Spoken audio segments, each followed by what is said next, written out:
Tape Deck Media. Welcome to HossTown. I'm Taylor Ruddle. I'm Matt Lilley. We are the Mayors of HossTown. Let's start the show.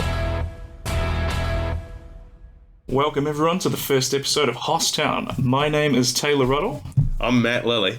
And we are not really too sure what the podcast is going to be, but we thought we would just do a few episodes and see if people like it, see if there's a demand for it, and if so, then it might become like a proper podcast. But I think for now, we'll just post it on my feed and see how the people respond to it. Yeah, we could post it on my feed, and my grandma might have some response for us. But yeah, that's about who was all on that one. So we have three listeners all up there. If we combine our listenerships together, yeah, exactly. So let's people that have been listening to it on my podcast will already kind of know who I am. But do you want to give a little bit of an introduction about yourself? Because you've been on the podcast before, but it's been a little while. So. Yeah, it has been. Oh yeah, I did the first one we did was when I tried to explain rugby to you, which I thought went fairly well. Yeah, and then the second one was when me and you and Georgia West Cahill did the live podcast. Yeah, so, yeah. Well, that was that podcast that we did. Kind of is what started setting the gears turning in my head that maybe this could be a good two-man sort of podcast. Sorry, Georgia. Not that she's the weak link or anything. I just figured there's not really anything like what we're trying to do with HossTown out there. So yeah, there's not many two straight white dudes trying to start a podcast. Well, but here's the thing.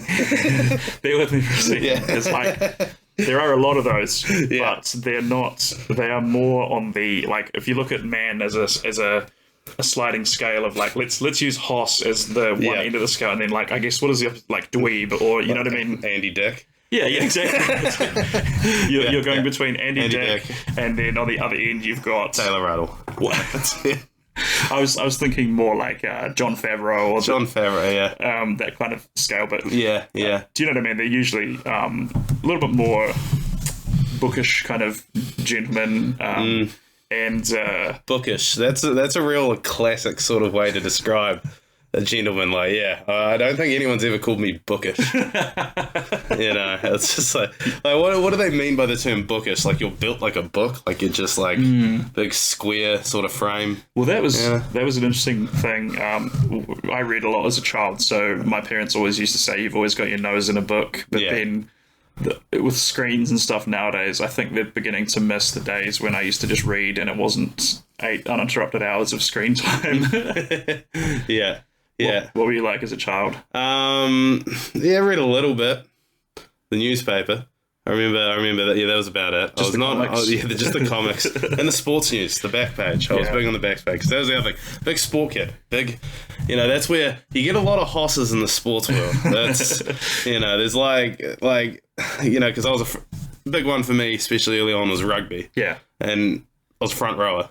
Surprise. And that's almost in terms of sort of stereotypical hosses, you're going to find a lot of hosses that are prop in a scrum. That's the prime hoss position. Yeah, prime hoss position. I guess let's get into it. You said we should probably explain what a hoss is. Yeah. So the term comes from, I believe, almost workhorse. And the dictionary definition of a hoss is something like a strong, dependable man. It's that's the kind of thing. But we all know that maybe the general hoss body type is a little huskier, a little cuddlier than your bookworm. And I don't know.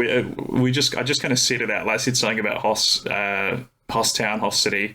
And I thought that's a great name. So here we are. I think it started with that live podcast with Georgia when you told her she was in the middle of a Hoss sandwich. a phrase which has been pointed out to me is kind of something inappropriate to say to someone. Oh, yes. Right. Has it been... Okay. Well, sorry, Georgia, if you're watching. I don't know. There's apparently a connotation there, which we don't want to air towards. Yeah, we don't. We really don't. Hence, HossTown is the podcast HossTown, yes. And me and Matt are the... So we're not going to have a guest than call it a Hoss sandwich. Then, are we? I think our HR person would advise against doing that. So hence HossTown. So anyone that's a guest is maybe just a citizen of HossTown. Yeah, tourist, a Hoss tourist. Yeah, that's great, fantastic. We'll have to get them like one of those "You're now leaving HossTown" t-shirts. The merch game for this is going to be. I visited HossTown and all I got was this t-shirt. Fantastic. Yeah. The merch game of HossTown is going to be off the chain. 2XL and up. By the way, no such thing as an S size. 2XL is where we start, and it's kind of an open-ended scale. Like there's no upper limit to the Hoss, but like we're not sizist, but that's just there is a barrier. You know, it's like you got to be this tall to ride the ride. You got to be, this wide. Wide to fit through the town gates. We only do restaurants and like buffet. There's no such thing as a non-buffet restaurant in HossTown. That's why you'll walk into a restaurant, you'll get seated, and you'll be like, oh, where's the food? And there's just a big trough at the front. They just motion towards it, and then that's where it is.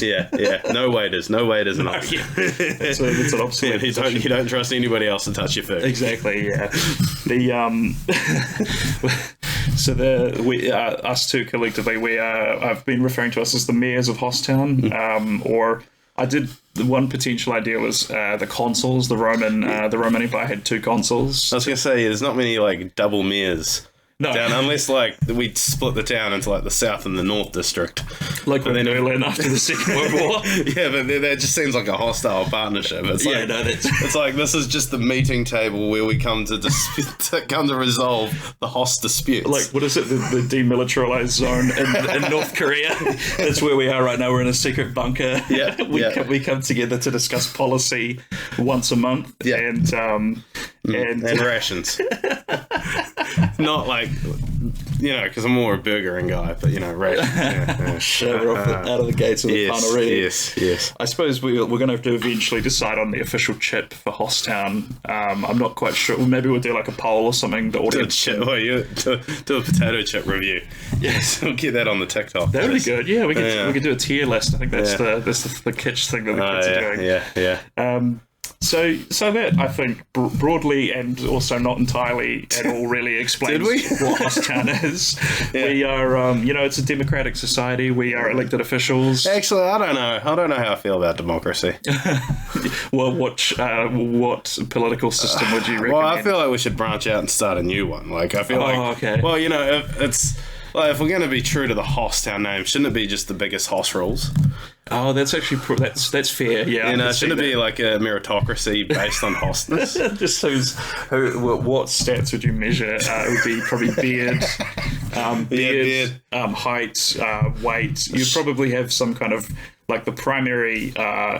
Just to find out if you can be a member of parliament would be like some kind of sumo system. You know what I mean? Like only the biggest and the strongest can get through that. It's like we have like a Hoss Olympics where it's like you got to start off by like finishing like an old Spates crate bottle, and then you got to go and then do like 30 seconds of really explosive heavy bag work on punching because that's all you can handle. Yeah. And then I don't know, and then you got to like go. Like give an old lady a cuddle because you got to show the gentler side, help an old lady cross the street because it's a noble thing being a Hoss. You've touched on a good point there. That was the thing I wanted the theme of the podcast to be a sort of masculinity one, but not your typical sort of caveman. Sports beer and we do UFC ring. He's like, we wanted it to, like you say, the gentler side of being a man. So that's, you gotta, is it any grandmother or specifically your grandmother? She's gotta, not everybody has their grandmother around, so you just gotta find, we gotta go for a hire a grandma sometimes. And then, so, it could get dangerous. Keep the... Hide your grandmas. Another shit. Hide your grandmas. The horses are coming. Yeah. That sounds vaguely sinister. We're just here to bring hugs, cups of teas, and help them cross the road. That's all we're trying to do. We might have to. That could be a great special to do in the future. Is trying to be kind to people in public, whether they necessarily want your help or not. Because you're taller than I am, and so you've we talked about this in the 10 Tiny Joys. You're talking about being able to reach things for the top shelf for people. So that could be quite a fun event. You just deciding like, oh, this person looks like they need. You know what? Another good time, like where it pays to be a helping hoss, when something heavy needs to be lifted.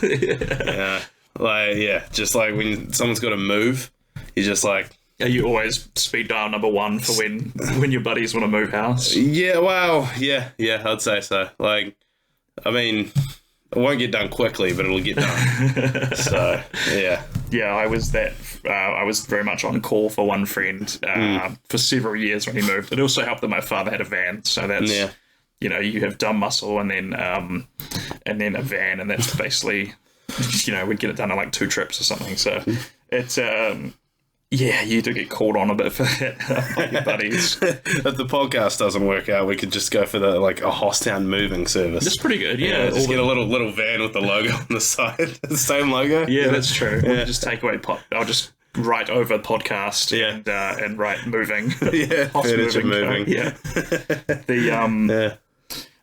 We would have seen, if the people are watching this now, then they would have seen the animation that I did. I got that commissioned by an artist, and that's come out quite good. I'm quite happy with the branding on this. So hope the listeners are enjoying it now, watching it on probably YouTube, maybe?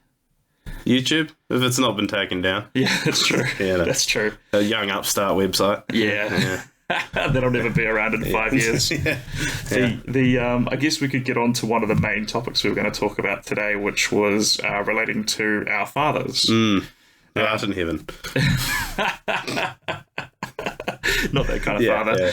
The topic I thought would be interesting for a first episode of the podcast, dear listener, citizens of HossTown, would be the classic conundrum of could you defeat your father in a fight if you had to? Because I think they always say there comes a time in every dad's life when his son is now too big for him to not push around, because that makes it sound like he's a bully, but when he goes to throw that punch and the kid blocks it for the first time, I imagine there's a long moment where the dad realizes the bell is tolling for thee, and his days are numbered. Not his days are numbered, but his size and strength advantage is no longer a thing anymore. And it doesn't necessarily even have to be a fight. It can just be like when your son showed us, almost got the better of you, or did get the better of you. Whether it's like a physical thing or not, it's just like, damn, it looks like I'm going to have to keep an eye on you. You feel that he suddenly feels that,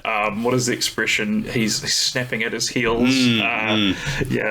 Because, like you say, you're thinking in terms of wit as well. I never had that with my father, but no, I was meaning, more like, say if because not everybody has like a big macho physical dad who's ever going to want to fight his kids. Maybe it's just he had that chess move that you never thought of, and he beats he gets him there, or he sings a note that he could never hit. Something like that. I always definitely had the edge on my dad in video games. I don't think. Oh, he does play a little bit. He plays the those card ones like Solitaire and stuff like that on on the PC. I tried to teach him Magic the Gathering once, but that did not. He just watched me play through a turn, and then I was like, "Did you get that?" He's like, "No." So we're back to square one on that. I mean, I say this, and I did fight my dad a lot. So for my dad, it was when I beat him in a fight, which may have been some point in the teenage years. So the way I thought we could break down the whole idea of could you defeat your dad in single combat is we could look at it. I thought it'd be interesting to go back to different ages, and if you were the same age, if you and your dad were the same age at this point in your life, could you win? So we could sort of go through. How old's your father now? He's 56. Oh, so your dad's quite a bit younger than mine. My dad just turned 70 this year. Right, so. So you better be able to beat him up, is what he's saying. Well, right now, I think I've got his number, because he's got a knee injury at the moment, so he's on low HP. All I'd have to do is target the knee and sweep the leg. Yeah, exactly. But I thought it could be interesting to go back to I guess we should start from maybe I don't know, 10 years old is maybe a little bit young because I thought we were going to start at like 5.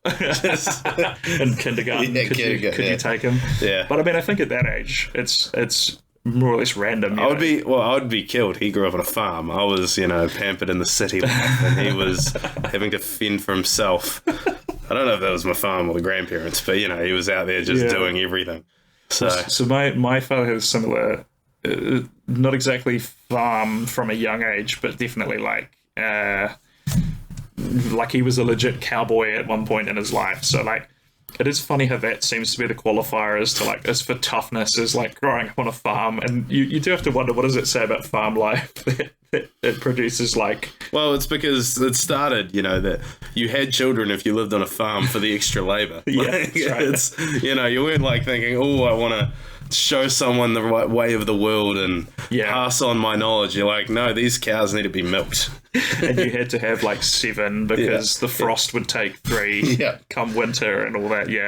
Not an easy life, I suppose. But so going back to like, I guess 10 years old, but again, even 10 years old, like, you don't, like, children are just kind of like, I guess, are farm kids tougher than city kids? I guess they would be at that age. Yeah, because they're probably wrestling sheep and stuff. Yeah, that's true. Riding around on quad bikes and other kind of physical. Yeah, good point. I didn't really get outside until I was... Especially this generation, I tell you, kids these days.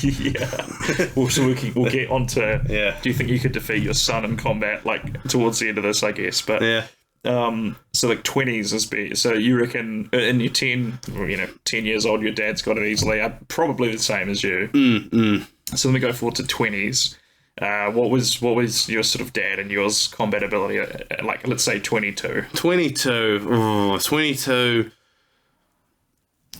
A very interesting fight. We wouldn't be in the same weight class. I'll put it that way. Like, he was got the edge there. My dad was, he was quite a bit of a runner.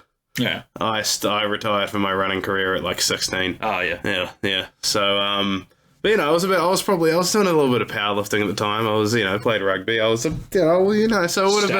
would have been a real, like, he would have had to use the footwork and the volume and just try and stay on the outside. It would have been one of those kind of... He would have had to like Mayweather you. Yeah, he would have had to Mayweather. Went on a points decision. Yeah, exactly. But if if he gets out of the first round, like, it's one of those fights. Like, at the start of the fight, I probably would have been the PB favorite. But if we get out of the first round, the betting just swings onto him. So your stamina like rapidly decreases. It's like it's. Imagine, like, with Street Fighter, I would be... What was that big, like...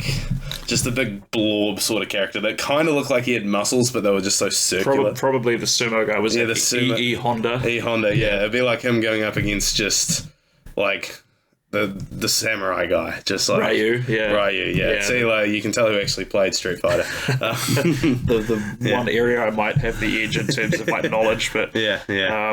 What about you and your dad? So I believe when my dad was in his 20s, this was in his cowboy era. Any Swifties out there? He was in his cowboy era, and the same Texas. Sorry, that's how we get on. That's how we get on the algorithm. Is we'll get a copyright strike. I hate that song. I'm not a big fan of it either. I'm sure I'm not the target audience for it. So and I'm sure my voice could, like, the chickers are going to think, oh, that's Beyonce's voice. Let's strip that straight from there. Yeah. That's a dead ringer for Beyonce. Exactly. Yeah. My dad would have fully been in his cowboy era at this point, and I think it depends on how early in my 20s, because I did Muay Thai kickboxing from like 20, maybe like 22 to like 24. So like it'd be I reckon of all the stages of our life, that'd be the best fight for your money's. Do you know what I mean? That would be like it might win fight of the night kind of thing if you were to watch all of them together, because like you say, he would have had that farm strength, but I actually knew how to fight, so it would have been like, if I could I guess it depends as well. You have to think about your mental state going to this, like, how angry are you at your dad? Yeah, how many holes have you punched in the wall beforehand? Because, like, I think if I could fight smart, it would just be like the classic Muay Thai thing of, like, kick the leg until he can't stand on it anymore, and then, go for the knockout or whatever. But when you're young and don't really know how to, like, I knew how to throw the punches and kicks, but like I'd never really been in a fight before. And what did Mike Tyson used to say? Everyone's got a plan until they get punched in the face. Like, I think had my rage just taken over and I just went in like swinging, it would have been pretty even. Like, it would have just been whoever could get that lucky hit on. Like, I don't know, do you have much of a chin on you in terms of like taking punches? Well, I've only really taken one proper punch in my life, and it didn't knock me out, but it knocked me down. Yeah. Yeah. Is that an interesting story of all? Well, I was working as a bouncer at the time. Another industry full of hosses. Yes. Yeah, a lot of hosses. the bouncer industry would be like nightclub security. Yeah, one of our greatest financial benefactors at a nightclub security industry. We've got like the safest nightclubs in the county. Yeah. Oh yes. No one's coming in intoxicated. No. But no, basically, yeah, some guy, another hoss, probably taller than me hoss. Oh wow. Was quite drunk, and I was standing on the door. Told him, he was swaying. Basically, told him, "No, mate, you're not coming in tonight." And he didn't like that, and he just started swinging. Jeez. And then I dodged the first couple, and then my other bouncer that was it was about the same size as me, jumped on him, tried to wrestle him to the ground. This guy who was just Super Saiyan hoss just threw him, and then as I was coming, caught me on the side of the head. Wow. And then about 10 people came out from the smokers area in the bar and basically jumped on him, and then then he eventually left. How recently was that? Oh, this was probably about 5-6 years ago. Wow. Yeah. How long did you do? Did you bounce for long? I bounced long and far. No, I was probably about 3 years. When I was at uni, it was my main sort of part-time job. Because I'm currently, I was looking at just picking up bits and pieces of temp work at the moment, and I did think about I wonder if that's worth looking into the whole security thing. But then when people tell stories like that of people just swinging on you out of nowhere, you definitely look at it like, I kind of like having teeth, Yeah. I mean, it was fun, but it's nice not going to work and not being fearful of your physical safety. Yeah, not literally a day you go to work where you think someone might take a swing at me today. That's I can imagine. That causes a lot of stress, and then also you have to be up from midnight till 6 a.m. sometimes, right? Yeah.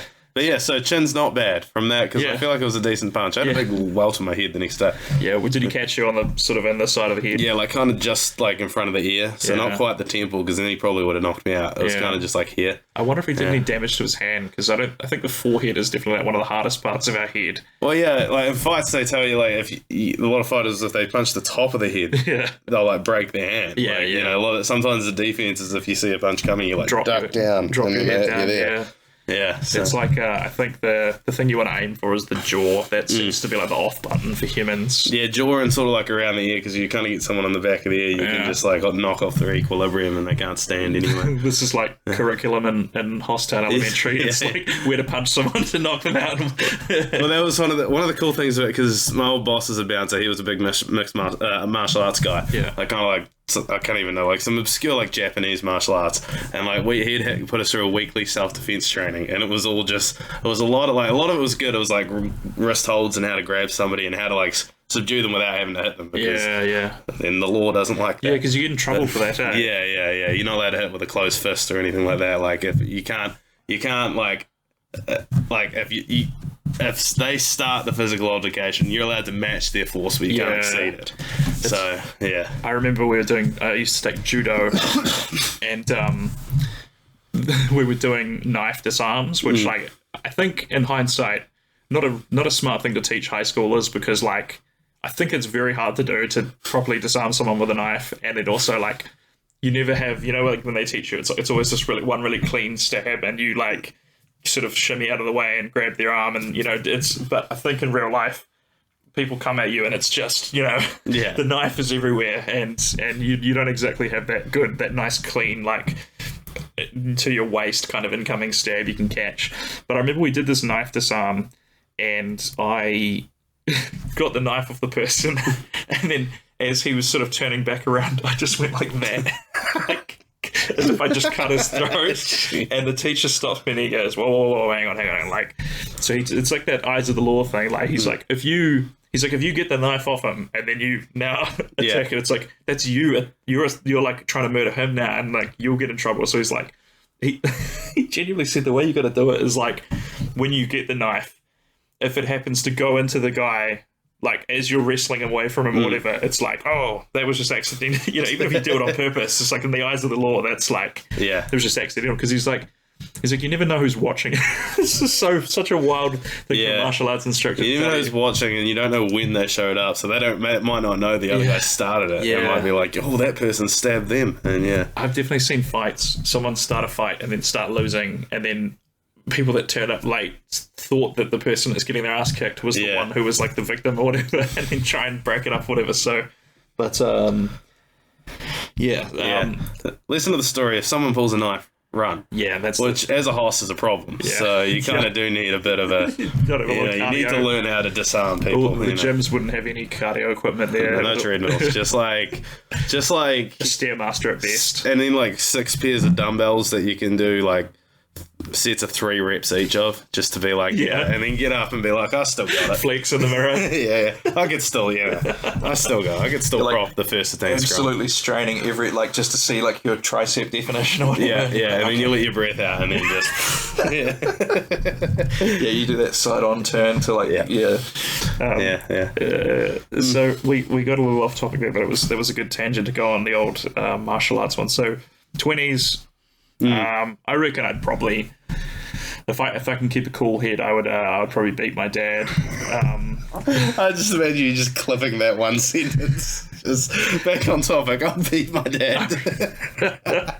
But What about like right now? Like if my dad was the same age as me. Same age as you right now. Man, it's an even fight, eh? Even fight. My father, as he got older, the jobs he did got more and more sedentary, and like likewise here, I've gotten more sedentary. So, like, that would, you know how the heavyweight fights in the UFC, if they go past the first round, it's usually just a couple of big tired boys. Like, you know, neither of them get knocked out because neither of them have the strength to, like, really hit those big ones. So, like, I think it would be pretty, it'd be a pretty boring fight. And then, but I'm trying to think, because my dad's had such bad luck with injuries. So, like, I'm trying to think what injuries he had, because he's had, like, his, he had like a knee thing, a hip thing, and a back thing at different parts. Right. And I suspect maybe that's why he's slowed down in terms of like what he was doing for work, because like if you've got back issues or whatever, kind of the last thing you want to be doing is like hard labor. Yeah. I reckon that's a coin toss. It's whoever can exploit the other ones. I mean, I've got sort of injury, like I've never had good knees, anything like that. So it's whoever's joints give out first is probably the loser in that fight, I reckon. What about you? If your dad was now probably similar. Like we both would have slowed down a little bit.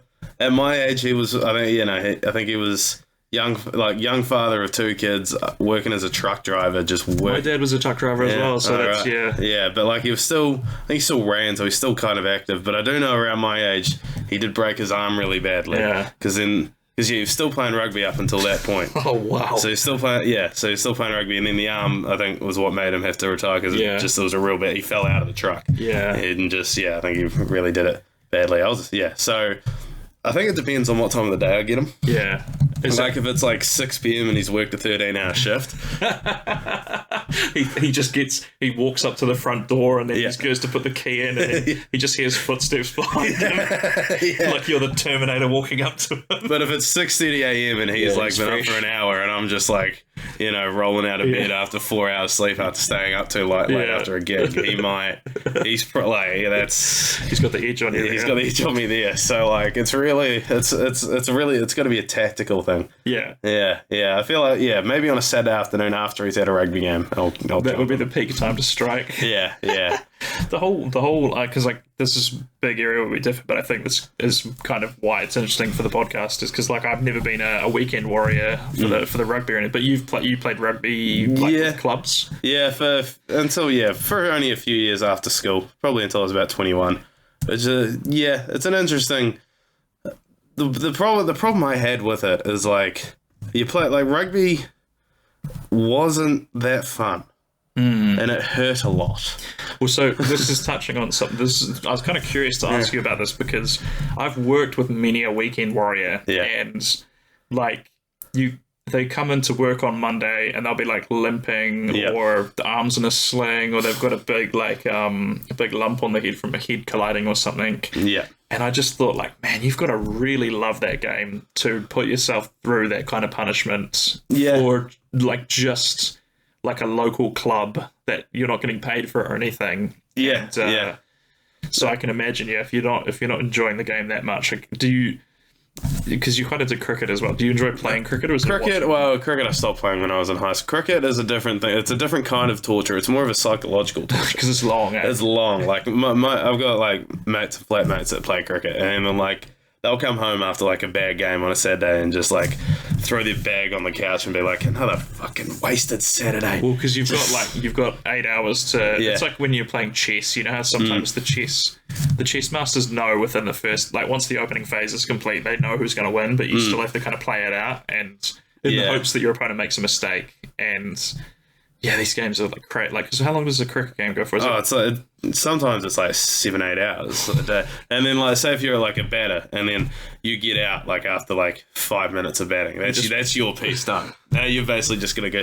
You got to go sit and wait for your team to finish batting, and then you're gonna stand in the field out in the sun just chasing the ball while the other team gets to bat. So it's there was the one thing that I always as a child, because like I've had to play these sports, and like not necessarily by choice or because they were like, look at this guy, he's a prodigy, we need him on the team. Cricket always seemed to me like when you're batting, it's heaps of fun because you get to hit. It's almost like you're the main character. Like there's one batter or two batters, isn't there? Yeah. And you've got your buddy, and you're hitting the ball and running, you're running between the things. Yeah. And then when you're fielding, it's like you just stood in the field. Yeah, like hoping the ball comes. And you got to be ready too, because like the ball might come to you once like every 10 balls, if you're lucky. Yeah, and then so like the other 9, you're just like ready, and then it's like, and so if you slack off, it'll get hit towards you, and then you'll be, let it go over the boundary or something. And it's like, what are you doing? The thing I was always curious about with I've heard there's an immense amount of strategy with like wearing out the ball in cricket. The strategy if you're Australian is sandpaper. They sandpaper the ball. Yeah, this was a famous, like, not even that long ago, like 4 or 5 years ago. Oh my god! Where like it was honestly like the captain had to stand out, like Steve Smith, who's like was the Aussie captain, who's like one of the best players of this generation. Yeah, he was the captain. He's back in the team. He was suspended for like a year, but he's not allowed to be captain anymore.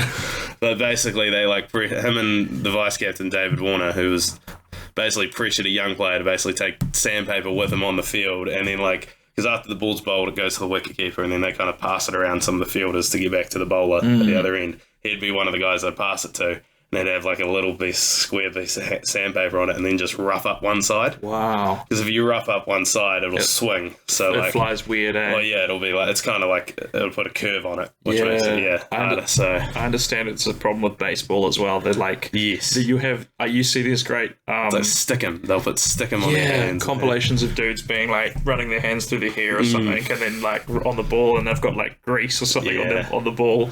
And that's mad to me that like it's almost like this cat and mouse game between the refs and the players. Like, like evidently it's still worth getting caught doing because people still try to do it.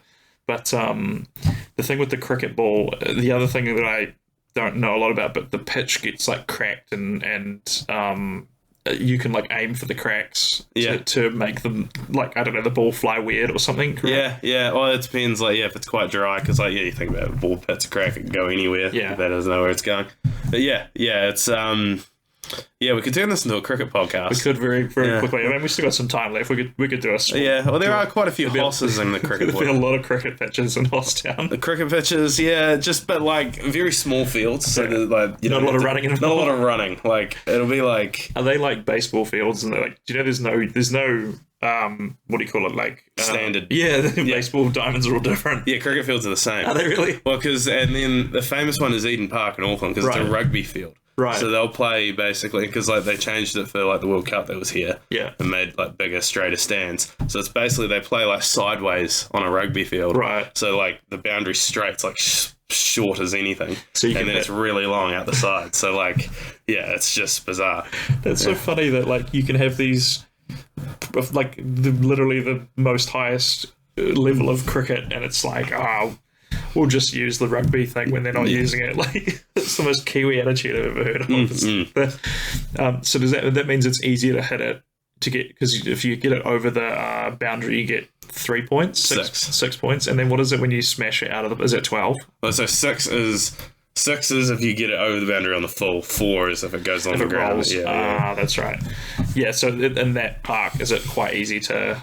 Yeah, you get a lot of high scores, but yeah, and then you get the opposite, like the Melbourne cricket ground, like is one of the biggest cricket stadiums in the world. It's huge, and so it's like but then like you're in the stands and like they're ants because you're so far away. Oh, so you can't even really see it. Yeah. So they have like monitors for you to watch. Yeah. There was like, I went to I've been to live wrestling before, and sometimes it's worse than watching it on TV, depending on how far back you are and if they have like a good monitor and stuff. But the whole we could almost do a whole nother podcast on how sporting games have been like some of the most advancements in television technology, because they're trying to capture, like, there was some camera that it was like the XFL, which I think is real again. It was the Rock owns it now. It's called the UFL actually. Oh, is it really? Yeah, because they combined with another one, the United Football League. Gotcha. Yeah. So like that, I remember reading somewhere years ago that even though the league was considered a flop, they pioneered this like cable system for the cameras that the NFL just bought, and were like, yep, cool, like that's how we film it now. And like, well, it was basically like a drone type of camera that was just on cables in the stadium that would be able to fly over. Yeah, because they did that again, because I think they announced, just because I'm a big NFL guy, they announced just like a couple of weeks ago that they're changing like the kickoff rules. Right. How so? Basically, instead, because it used to be like kind of like a rugby kickoff where the team kicking off would kick it as far as they could to person catching, and then there'd be a whole bunch of people on the receiving team blocking, a whole bunch of people on the kicking team chasing. They'd smash into each other, blocking and trying to get the guy to tackle. Yeah. And the reason they're changing is because there'd be so many like big collisions with guys are running 50 meters from each other and full steam. Yeah. So this one, they basically have each team, the kicking team, all of their like tacklers lining up, and then 10 yards away the receiving team blockers, and then you got the kicker back here and the receiver back there. So they don't get as much of a run up anymore. Yeah, they don't get as much as a run up. Was that like when you'd have knights charging or whatever, they got time to build up speed and like crash into each other? So now they're only like charging, and like still this guy might get, smashed if he runs in and gets tackled, but like these guys, at least, they're just more trying to, it's like it becomes a little bit more like an actual, like a scrum where you're pushing instead of just more technical. Yeah, more tactical. Just put your head down and run kind of thing. Yeah. It's like the other thing that the XFL did, and I remember this caused more injuries than anything else, was to decide who gets the ball first, they would have one player from each team basically run for it, and like whoever grabbed the ball got it, and like one guy like immediately like blew his knee out or something in that, and like that one there, I guess because you're pushing yourself as hard as you can to get the ball first, like. They had more injuries than anything else. I mean, I read that somewhere. I don't remember if it was accurate or not, but I remember it caused a lot of injuries just doing that. The crashing into each other thing is interesting because do you ever watch sumo? Not really. I'm aware of it. But I quite enjoy watching a bit of sumo every now and then. But when they do their like initial charge into each other, I think they're trying to hit each other with their chests, but because, you're both flying at each other as hard as you can, heads clash all the time, and dudes get these big melons on their head and stuff from getting crashing into heads, and there's all sorts of CTE and stuff like that. But I think they haven't been willing to do what the NFL did and change it up, because sumo is like really hell-bent on tradition. Right.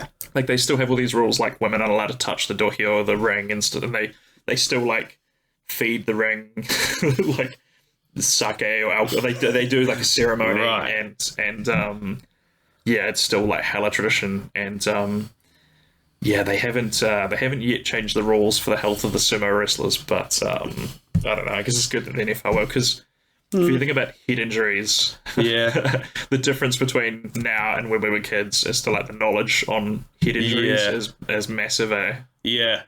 I imagine it used to just be like, Uncle Jim's just angry all the time. We don't know why. The mood swings. Yeah, it's because he played rugby for 20 years and bashed his head in all the time. But that does, like, I get why the whole sumo thing doesn't want to change their rules, because, like, rugby and American football, they're changing a lot of the rules and, like, making a lot of things that weren't penalties, and, like, especially in rugby, making things like yellow cards and red cards. They're just, like, accidental sort of touching someone's head, which really, you know, and, like, your yellow card that sent your man down for 10 minutes, it really just changes the game, and that's, So people reckon that's the pendulum has swung a little bit too much. Well, it's more just they're trying to combat it by, like, punishing the players for doing it, where it's like, you know, that's, to really change it, you got to, like, change how you teach it from the kids up. And, like, because, well, you know, it's all technique, you know, everybody that starts from like 7 or 8. Yeah. It used to be back then, you know, just, I remember playing with kids and they'd be like, oh, yeah, I like to lead with my head because it's the hardest point. You know. Well, that was allegedly, that was the big difference between rugby players and football players, is, like, because we don't have a helmet on, you kind of had to, like, get your head out of the way when you tackle someone, but then football players, I think the typical thing was just put your head down and fly at them, and they used to refer to it as, like, trading paint with the other team when you'd get a stripe of the other team's colour on your helmet. Yes. But what was I going to say? I remember there was a big thing when I was a kid. I didn't really understand what it was, but it was the whole head-high tackle thing. Like, you have to tackle someone in rugby, like, how does it, like, below their waist or something? No, so they haven't slowly changed. It was below. It used to just be below the neck, and then when I was playing, they changed it to below the nipples. Which I find a funny rule, because you have a rule around nipples. You've got to keep an eye on your opponent. Yeah, you got to really keep an eye. Like, everybody lines up and does a nipple check at the start of the game. Really? No, they don't. You've just got to estimate, like, he looks like he's got low ones. Where are your nipples, sir? And just and then good game. Have a good game out there. It's so it's such a funny specific. The referee comes along and just puts a little nipple line on. Put a line on the that would help, wouldn't it? But and then and then it's a penalty if it's anything neck or above. Right, Yes, talking about rugby again, guys. Well, I suspect the people watching this are going to be at least vaguely interested in, like, you know, typical sort of, like, man stuff, but you know, like we say, it's important to be gentle, to be a hoss as well. So there'll be other episodes. Taylor is a gentle hoss. It's like, is it like a gentleman kind of thing? Gentle hoss, the gentle hoss, and we just got, you know, like the bowler hats and then just tuxedos. Yeah. And it's like a spoof of the gentleman. The Guy Ritchie thing, Yeah, it's just a white. Well, we're basically coming up on 43 minutes now, so I don't know. We've delved quite. I don't think there's any, like, the fights with our dad is not going to get any more interesting as we get older. Yeah, unless we actually bring them in here and find out. Yeah. My dad's probably going to listen to this, so like, he'll probably react to me talking about fighting him. By then, next time around for dinner, he's going to challenge me to a fight. He's just, like, curling at the table, like, how was your week, man? Yeah. Good. Yeah, he'll be like, man, I need to talk to you outside. And I'll be like, so I might be able to report back on the significant episode how I would go in a fight with my dad today. I should beat him, but, like, he's planning it. You go outside and he's just got, like, a boxing ring built in the backyard. But I think comes to the whole idea of, like, you would hope that your son does better than you in many things, right? Because I think we were talking about this backstage the other day. Is like you would want your son to be able to beat you in a fight, because it means, like, your genes are getting stronger or whatever, right? Like your bloodline, to borrow a wrestling thing. Yes, very topical. Yeah, exactly. Well done, Cody. Spoilers. Yeah, I mean, this will probably come out in a week or two, but it's going to be about a month, I think. It'll be old news at that point. But I guess to not use up too much more of the listeners' time. Have you got any projects that are coming up within the next month, so that we can plug this? That we can plug. So May. What am I? I don't know. I think my brother's birthday's in May. Oh, good. Yeah. Don't come, that'll be weird. He won't appreciate that. Selling tickets to it. Yeah. I think by the time this drops, I won't have filmed it yet. So on the 4th of May, which I think is Star Wars Day, isn't it? Mm-hmm. Unintentional, but you know how it is. I am filming Rudzilla, a comedy special, which is going to be... It's all my jokes from 2019. I wrote the special about my 3 years living in Japan, and I figured this year I need to stop going on about it. So I'm sort of running a lot of the material now. I'm gonna record that, and it'll be released on YouTube. So if you're watching this on YouTube, then you're in the right place. But if it hasn't been filmed yet and you want to get tickets, go to taylorruddle.com/Rudzilla, and that will sort you out for that. But otherwise, how can the people find you? Do you have a Facebook? Yeah, Matt Lilley Comedian, or Matt Lilley 9 on Instagram. A little more active on the Instagram, so... Yeah, I'm so sick of Facebook. Yeah. It's getting worse and worse. Mm-hmm. We'll chuck... I imagine you're probably looking along the bottom of the screen. I'll chuck our details and stuff along the bottom of that. I think the one I want the listener to follow me most on is TikTok at the moment. I'm posting clips about 3 times a week. Are you shaking your head? Now, believe me, I'm with you on this one. But not many hosses on TikTok. No, I need to start using the hashtag hoss on that. Yeah. Find the hoss TikToks, the hoss docs. We had a brief renaissance when there was a song called Big Boy, and that was like, I should have struck while the anvil was hot there. Yes, my Tinder popped off that way. You were like the trophy husband kind of thing. They would invite you out just to for you to be seen on their I was just streaming SZA's album as a thank you. So, follow me on TikTok, Taylor Ruddle Comedy. Believe me, I'm with you, but the thing is, you post stuff to Instagram, and Instagram's a little better, but like Facebook and Instagram just feels like I'm shouting into the void. Like it's my friends and stuff will comment on it, but I don't seem to be getting anywhere with it. So another reason we wanted to do this, to have a video podcast to make some clips of. I think we got some laughs in that episode, so hopefully some short form video content. So let's wrap it up. Thanks for joining me, my fellow mayor. Thank you. And check back next month for another episode of HossTown. Thanks for listening to HossTown. Don't forget to share the episode and leave a review on your favourite podcatcher. See you next month. We'll see you then. This has been a Tape Deck Media production. Thank you for listening.